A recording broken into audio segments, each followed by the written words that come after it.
Hello दोस्तों, good evening to my friend. आज class 10th का जीव विज्ञान लेकर आए हैं चैप्टर नंबर 1 जैव परिक्रमण। आज का मेन टॉपिक है मनुष्य का पाचन तंत्र। यह बहुत ही सिंपल भाषा में है। इससे पहले जितने भी वीडियो पाचन तंत्र का है सभी एक बार से देख लीजिएगा। पूरा बेसिक है, पूरा अच्छा से काम समझ में आएगा और 10वां बोर्ड के एग्जाम के लिए मोस्ट इम्पोर्टेंट है। इस पर क्वेश्चन पूछना ही पूछना है, बहुत इजी में समझ आएगा। सभी वीडियो अच्छा से देखते चलिएगा। आज का मेन टॉपिक है मनुष्य का पाचन तंत्र। इसमें बताने वाले हैं कि पित्ताशय क्या चीज होता है, बड़ी आंत क्या चीज होता है, रेक्टम क्या होता है, एनस क्या चीज होता है।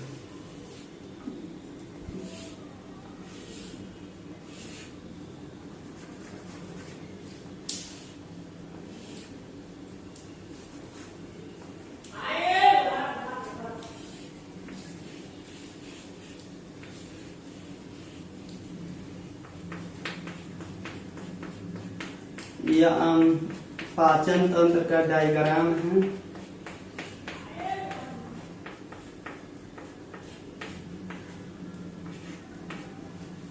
यह मुख गुहा हुआ, मुख गुहा, ग्रास नली।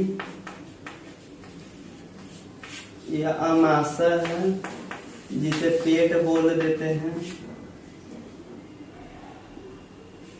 यह अग्नाशय हुआ, अग्नाशय।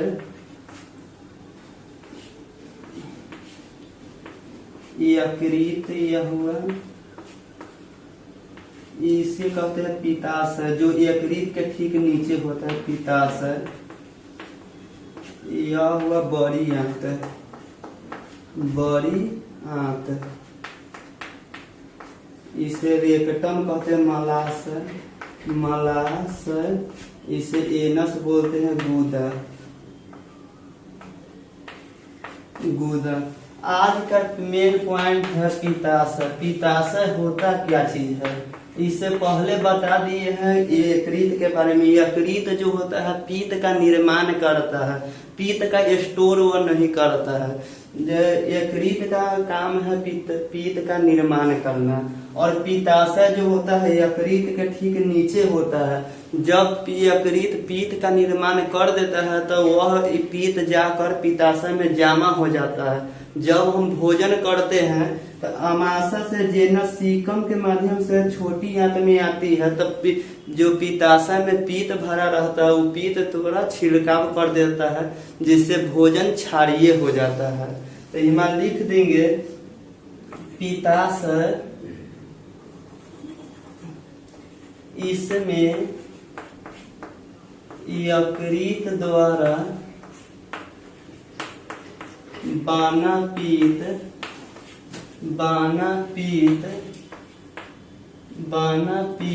आकर जमा रहता है, जमा रहता है। इसमें आकर पित्त जमा रहता है। इसमें पित्त का निर्माण नहीं होता है। पित्ताशय में पित्त का निर्माण नहीं होता है, पित्त को जमा करके रखता है। पित्ताशय ठीक यकृत के नीचे रहता है, यह जो पित्ताशय है यकृत के ठीक नीचे रहता है, यकृत के ठीक नीचे रहता है। यह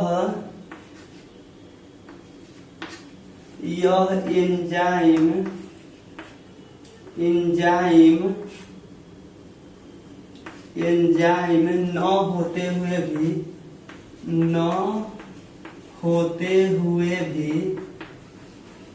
भोजन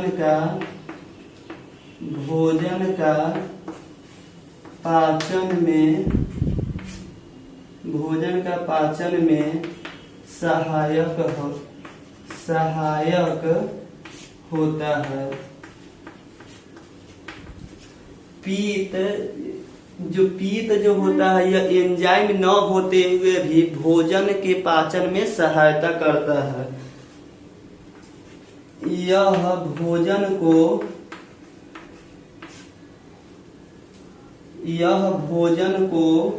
क्षारीय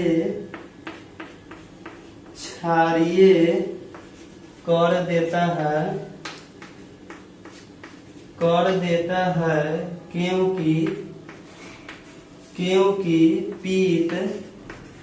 क्योंकि पीत क्षारीय होता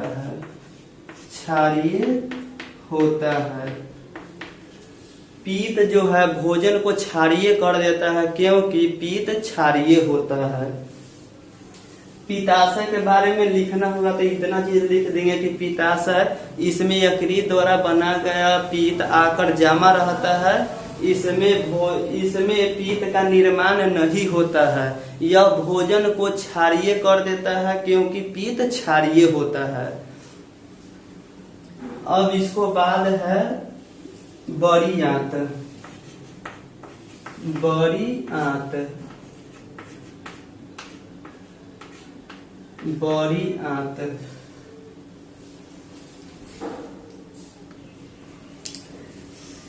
बड़ी आंत में जल का अवशोषण होता है। जितना भी हम मुख गुहा से जितना भोजन हम करते हैं, पानी पीते हैं, तो सभी जगह तो पानी होते हुए बड़ी आंत, आमाशय छोटी आंत होते हुए बड़ी आंत में आती है और बड़ी आंत जल का अवशोषण करती है। इससे पहले कहीं भी जल का अवशोषण नहीं होता है। तो इसमें लिख देंगे बड़ी आंत में यह भोजन का पाचन नहीं करता है।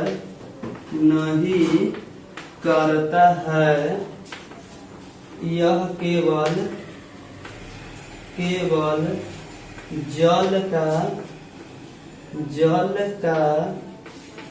केवल जल का अवशोषण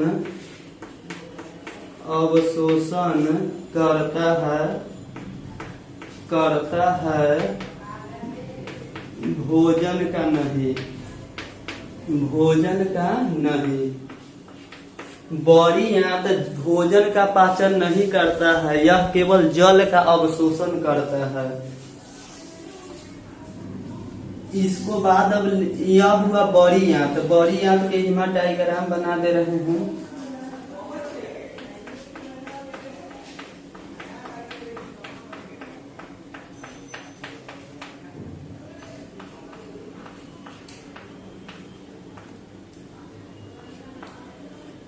यह बड़ी आंत है। बड़ी आंत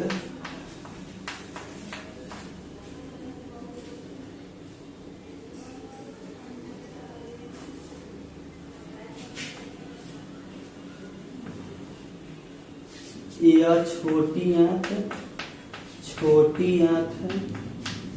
छोटी आंत से जहां जब बड़ी आंत में भोजन जाती है तो इसे कहते हैं सीकम।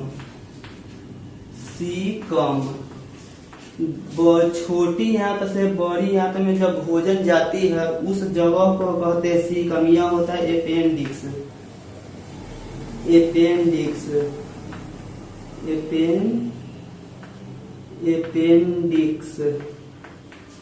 इसे बोलते हैं अपेंडिक्स। बड़ी आंत में हम लिख देंगे यह भोजन का पाचन नहीं करता है, यह केवल जल का अवशोषण करता है। पैराग्राफ चेंज कर देंगे। छोटी आंत के बाद भोजन सीकम में प्रवेश करता है। छोटी आंत के बाद भोजन सीकम में प्रवेश करता है। सीकम पेट के दाहिने ओर होता है। जो सीकम जो होता है पेट के दाहिने ओर होता है। सीकम के ठीक नीचे अपेंडिक्स होता है। अपेंडिक्स होता है।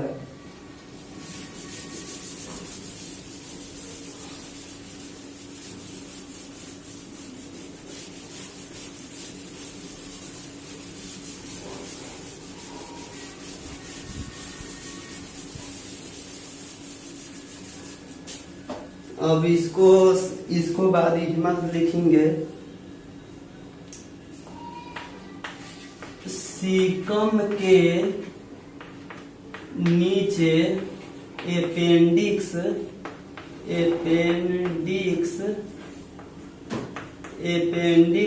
पाया जाता है।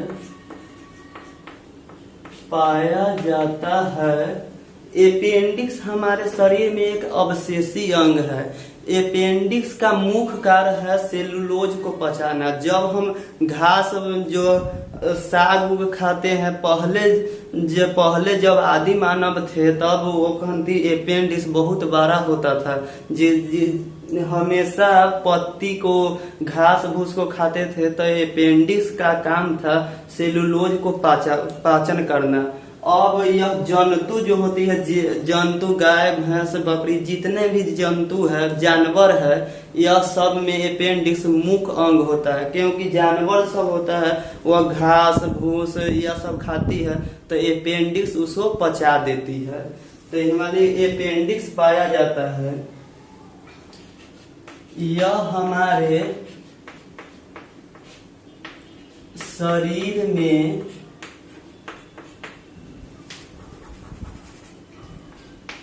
अपेंडिक्स हमारे शरीर में एक अवशेषी अंग है। अवशेषी अंग है। यह सेलुलोज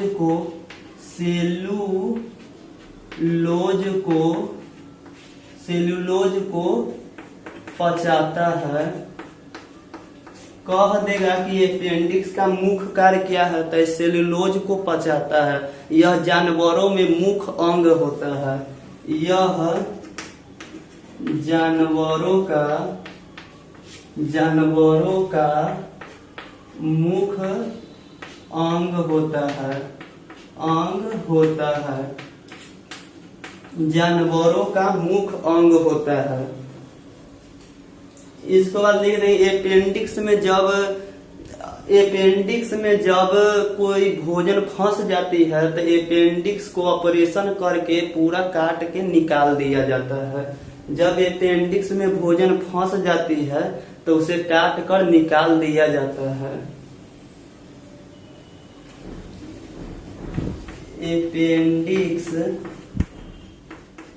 अपेंडिक्स में भोजन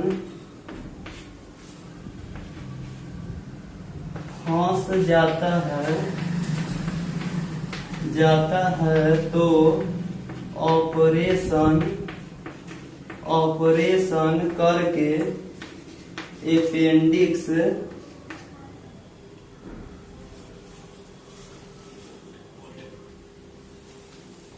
ऑपरेशन करके अपेंडिक्स अपेंडिक्स पूरा काट कर निकाल दिया जाता है। निकाल दिया जाता है।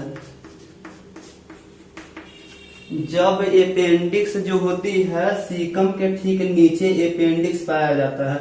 जब इसमें भोजन फंस जाती है तो अपेंडिक्स को ऑपरेशन करके पूरा निकाल दिया जाता है।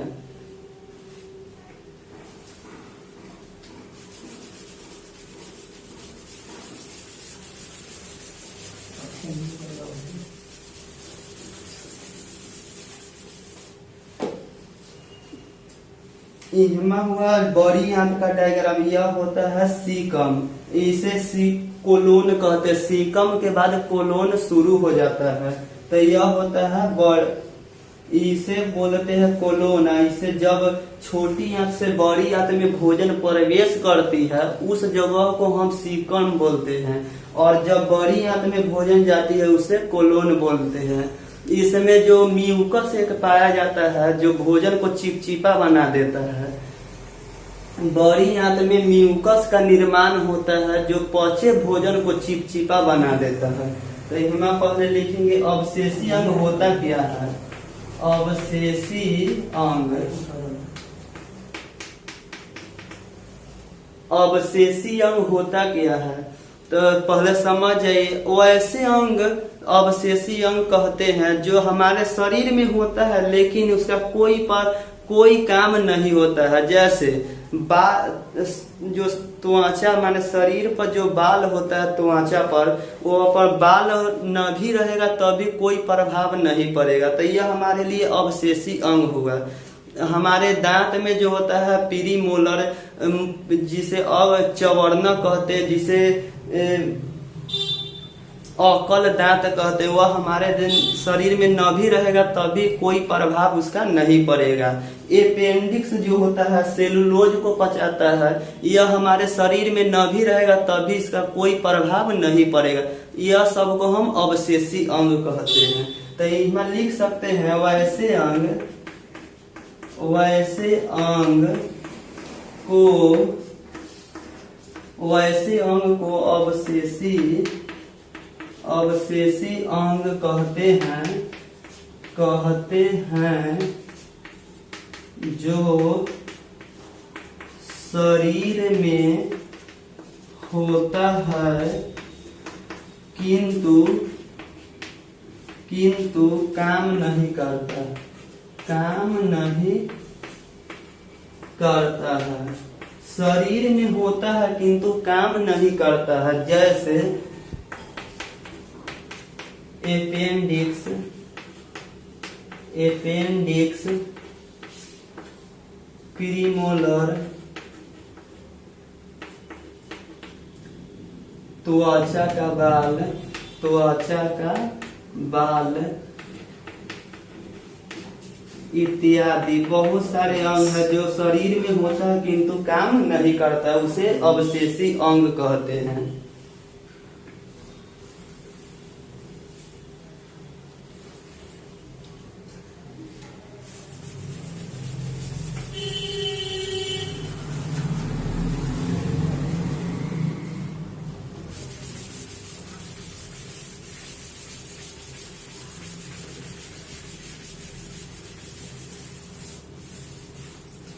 अवशेषी अंग, वैसे अंग को अवशेषी अंग कहते हैं जो शरीर में होता है किंतु काम नहीं करता है, उसे अवशेषी अंग कहते हैं। जैसे एपेंडिक्स हो गया, प्रीमोलर, त्वचा का बाल, यह सब है अवशेषी अंग जो हमारे शरीर में होते हुए भी कोई काम नहीं करता है, इसे अवशेषी अंग कहते हैं।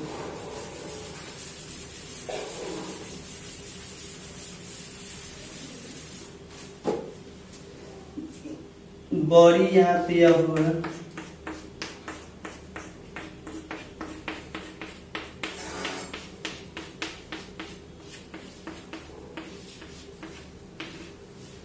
बड़ी आंत एपेंडिक्स, इसे रेक्टम बोलते हैं। मलाशय, गुदा, एनस इंग्लिश में बोलते हैं। यह होगा बड़ी आंत, बड़ी आंत। अभी हम लिख देंगे बड़ी आंत में यह जल का अवशोषण करता है, भोजन का नहीं। उसको नीचे हम लिखेंगे सीकम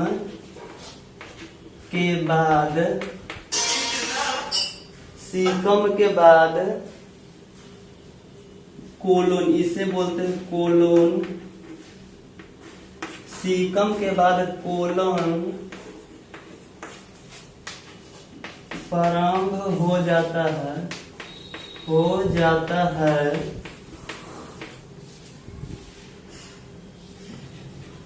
कोलन में ही म्यूकस का निर्माण होता है। म्यूकस का निर्माण होता है जो पचे हुए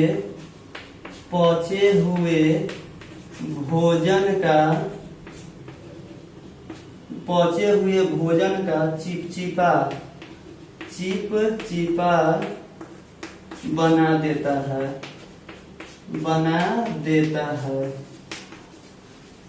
चिपचिपा बना देता है। इसके बाद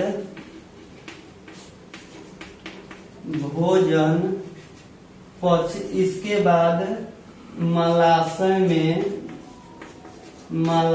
में जाता है।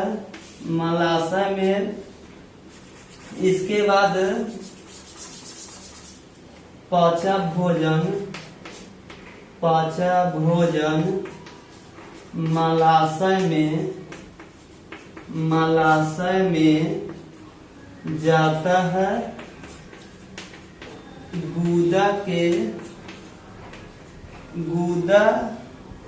के माध्यम से बाहर निकल जाता है।